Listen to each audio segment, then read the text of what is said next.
All right, guys, so this is our first Flip the Classroom lesson of Chapter 8. And in this lesson, we are going to introduce the idea of conic sections. What we're going to do first is just define a conic. And we're going to say that a conic is a three-dimensional shape that we get by taking two intersecting lines and rotating one of those lines around the other line. And when we do that, we get this hourglass shape. It's basically made up of two hollow cones meeting at the vertex.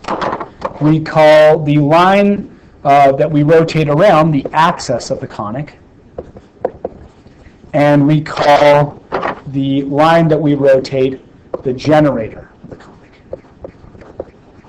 And when we're talking about conic sections, basically what we're talking about is the shapes that we get by cutting our conic with a plane. And in general, we've got these shapes sort of laid out for us on the next page here. If we cut our conic through one of our cones with a plane that is parallel to the generator, we get the shape of a parabola. If we cut our conic with a plane that is perpendicular to the axis of the conic through one cone, we get a circle. If we tilt that plane a little bit, we get what we call an ellipse or an oval shape. And if we cut down through both cones of the conic, we get the shape that we call a hyperbola. And basically right here what we're saying is we could be cutting directly parallel to the axis and getting our hyperbola, or we could sort of tilt that plane a little bit, and as long as we're cutting through both cones of our conic, we would consider either one of those to be creating the shape of a hyperbola. And right here what we have is the two-dimensional representation of these shapes. Now right here what we're going to say is that the circle is a special case of the ellipse, where basically we've cut through one cone completely, and since we were perpendicular to the axis, we got the shape of a circle.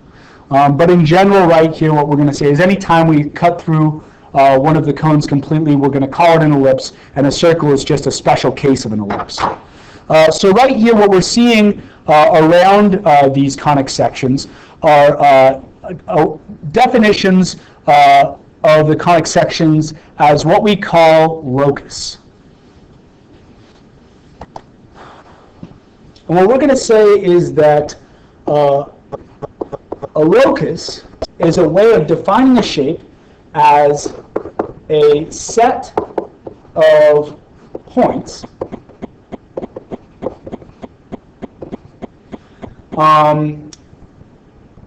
whose position is defined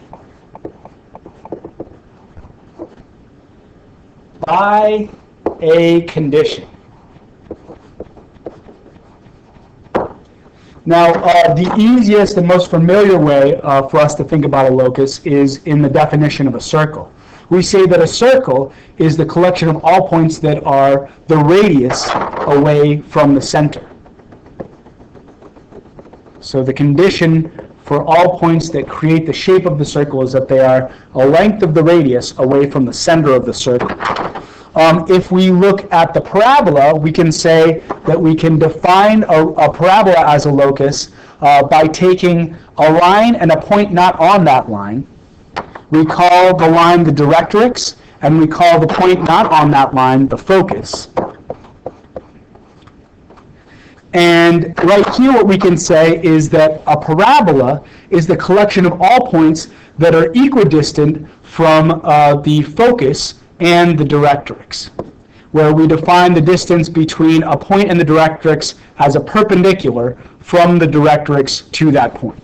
And right here, basically what we're saying is all the points that are equidistant from our focus and our directrix in that way are making up the graph of the parabola. Now we're going to focus mostly on the parabola for this lesson. We'll talk a little bit about the locus definition of an ellipse and a hyperbola, but really it's the parabola we're going to spend the most time with. So right here, for an ellipse, what we say is we have two focus points, and we say that the ellipse is the collection of all points whose distance from the two focus points sums to a constant. We'll call that constant 2a for right now, and we'll talk a little bit more about why we define that constant as 2a later. But basically what we want to see here is we've got two distances, L1 and L2, right? And basically what we're saying is those distances summing to a constant define all the points that make up our ellipse. And we'll talk more about the ellipse later. The hyperbola, we say, is also defined by two focus points. And what we're going to say is the hyperbola is the collection of all points whose distance from the two focus points subtract to a constant that is plus or minus 2a. So right here we've got L1, the distance from our first focus point, and L2, the distance from our second focus point. And when those two distances subtract to some constant, 2a, plus or minus 2a, we get right here the shape of the hyperbola. Now later we're going to look at programs that clarify these definitions of ellipses and hyperbolas as locus, but we'll do that in different lessons. What we're going to do right now is take a look at a program that's going to help us see the parabola as a locus. So right here we know that the parabola is the collection of all points who are equidistant from that line, the directrix, which we're seeing here in green, and that point, the focus, which we've got right here is F. So we're starting out with a point that is equidistant between the focus and the directrix. And right here, we can say that the distance from that point to the focus is 1, and that's our L1, and the distance from that point to the directrix is also 1, and that's our distance L2. Now right here, if we keep those distances the same and vary the position of the point, what we're seeing is L1 and L2 increase in length, but those distances stay equal, and we get one arm of the parabola going up this way. And if we go in the other direction, we're going to get the other arm of the parabola going out this way, as L1 and L2 stay the same length. Now, the point halfway between the focus and the directrix directly is going to be the vertex of the parabola, right? And basically what we'd be able to say is we could continue to find points infinitely going out in either direction. You almost want to think about basically one of these lengths getting longer and the position of the point shifting and let the other length get longer as well. So as L1 gets longer, we have to shift the position of the point to let L2 keep that same length. So right here, that's the locus definition of a parabola. And what we're going to do now is build from that locus definition of a parabola to define an equation of the parabola as a conic section or as a shape on the xy axis. So right here, if we're going to the xy axis and we want to define our parabola with an equation, it's probably going to help us to start out by letting the vertex be the origin, 0, 0. And right here, if we say that the distance from the vertex to the focus is a length of p, then we can right here go ahead and define that focus point as the ordered pair 0p. And right here, what we're going to do is we're going to take some point on our parabola, let's call it xy. And if that point is on the parabola, then this length, which we're going to let be L1, has to be the same as the distance from that point to the directrix, where we're sort of taking that distance as a perpendicular to the directrix, and we'll call that distance L2. Now right here, we have ordered pairs at the either end of our L1, right? So we can basically set up L1 as a length with the distance formula, right? So we can say L1 is going to be the length that is the square root of the difference of our x value squared, so we'll say x minus 0 squared, plus the difference in our y value squared, so we'll say y and then minus p squared. Now we know that L1 is going to equal L2, and we can define L2 with the distance formula if we first determine the point where L2 touches the directrix. And right here what we can say is this point is going to have the same x value as the ordered pair on the parabola, so we can say it's going to have an x value of x. And since we know that the vertex is got to be equidistant from the focus and the directrix, we can say that this length down the negative y-axis is going to be a length we'll call negative p, and right here we can say the y value then of that point on the directrix has got to be x negative p. So right here we can determine that length with the distance formula, where we've got the square root of the difference in the x values, which is going to be x minus x squared, plus, and then right here the y value at that point on the parabola, minus negative p squared. Now right here what we're going to be able to do is simplify the equation that we've created, and it's going to give us an equation for the parabola on the xy axis. So right here we can basically simplify what's underneath our radicals first, and when we do that we get the square root of x squared plus y squared minus 2py plus p squared. And that's going to equal right here. We can note that right here, this is these are the same x values, right? As we've defined them on our graph, we've said that these are the same x values. So that x minus itself is going to be 0. 0 squared is 0. So really all we have to do is FOIL this piece out. And right here what we want to do is simplify what's inside those parentheses a little bit. So we'll call this this parentheses, we'll say, instead of it being y minus a negative p, we'll call it y plus p squared. And right here, when we FOIL that guy out, we get y squared, and then right here, plus 2py plus p squared, plus p squared.